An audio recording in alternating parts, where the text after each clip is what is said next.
നമസ്കാരം. സർക്കാരുമായി ബന്ധപ്പെട്ട അറിയിപ്പുകൾക്കും മറ്റു വാർത്തകൾക്കും വേണ്ടി ഈ ചാനൽ സബ്സ്ക്രൈബ് ചെയ്യാനും തൊട്ടടുത്ത ബെല്ലൈക്കൻ എനേബിൾ ചെയ്യാനും മറക്കാതിരിക്കുക.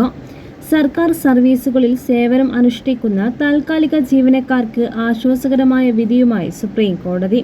സർക്കാർ സർവീസുകളിലെ താൽക്കാലിക ജീവനക്കാർക്കും പെൻഷൻ ലഭിക്കാൻ നിയമപരമായ അർഹതയുണ്ടെന്ന് സുപ്രീം കോടതി പ്രസ്താവിച്ചു.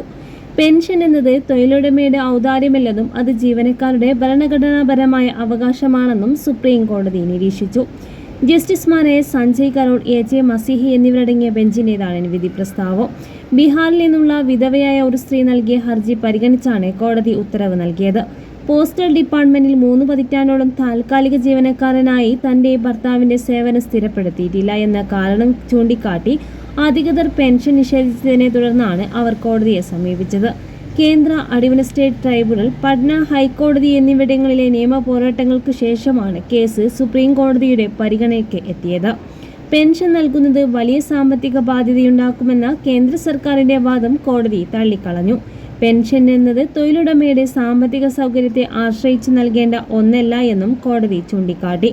മറിച്ച് ഒരാൾ തന്റെ ദീർഘകാലത്തെ സേവനത്തിലൂടെ നേടിയെടുത്ത മാറ്റിവെച്ച വേതനമാണ് പെൻഷനെന്നും കോടതി വിധിന്യായത്തിൽ വ്യക്തമാക്കി.